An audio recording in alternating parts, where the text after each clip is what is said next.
about when Sergeant sees Mona move. So, because I always kind of like a couple of the characters in here. The mid-afternoon tour was the most trying at the gallery. By 3 o'clock, tempers flared, especially within families, worn out after long car rides or visits to shopping malls and water parks. Children, forced to experience culture by well-meaning parents, were shuffled from room to room, the refrain, "Don't touch," ringing in their heads. The guides, or docents as they were more properly called, tried to remain chipper, but at 3 o'clock it was difficult.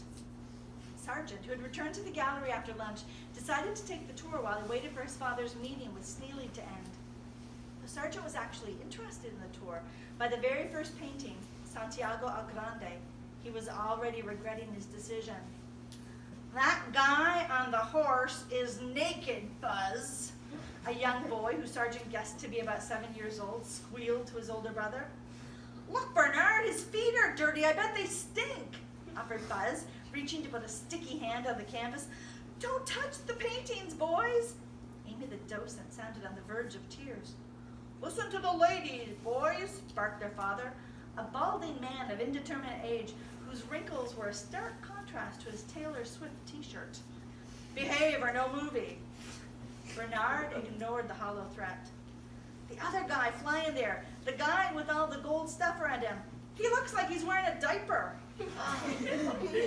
"I bet he's got the squirts," was Buzz's delightful addition to Bernard's thoughtful analysis. It's not a diaper," muttered Sergeant as Amy launched into the historical and religious significance of the painting. He knew Amy was wasting her time. It was easy to imagine a later scene where the boys were sprawled out in the hotel bed, playing video games, complaining about how dull the gallery was, except for the painting of the dude in the diaper. Amy shepherded the group around the corner and into the Harriet Irving Gallery.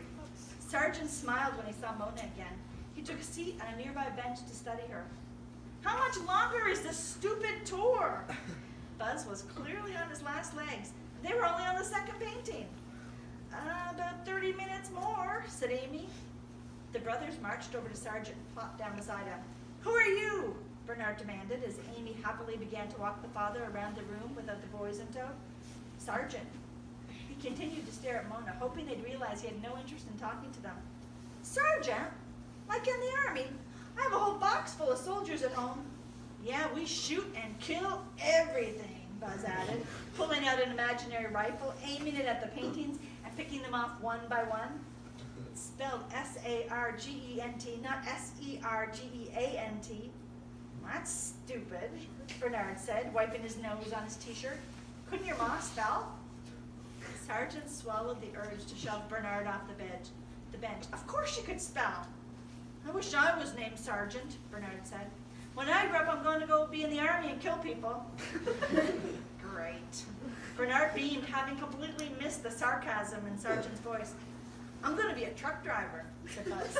"Next vacation, Dad's taking us to the monster truck races, which will be way better than this stupid place." "He's right," Bernard said. "This place sucks." Buzz pointed at Mona. "It does suck. Look, even that stupid girl in the painting there thinks it sucks." "Hey, lady," he yelled at Amy, who winced. "You should let this girl out. She hates it here. Can we go, Dad?" Fortunately, the father nodded. "Thank you, miss. I think we'll cut this short. There's a hot tub at the hotel that's calling my name." "You're welcome," Amy said, trying not to appear too thrilled. "I'll just walk them out and be right back," she said to Sergeant, "okay?" "See ya," Buzz hollered. He stuck his tongue out at Mona and chased Bernard out of the room, hollering that he would too climb the leopard statue outside, even if it was against the rules. Sergeant watched them go with relief, happy to continue the tour with Amy alone. Out of the corner of his left eye, he sensed something moving. He turned in time to catch Mona Dunn sticking out her tongue at the receding backs of Bernard and Buzz, and he gasped, as did she. A blink of the eye later, she'd returned to her normal pose. Shaking, Sergeant stood up and approached the portrait. Everything looked normal. Thinking there was some kind of practical joke, he peeked around the side of the frame, looking for a hidden camera. There was none. Whistling, he sauntered out of the room, then ducked back in quickly to try to catch Mona moving again. She did not. He positioned himself in front of her and made a series of funny faces to see if he could get a reaction. Nothing. Finally, he gave up and stared at her in wonder. Had he imagined it? And if he hadn't, what did that mean? Was Mona Dunn alive?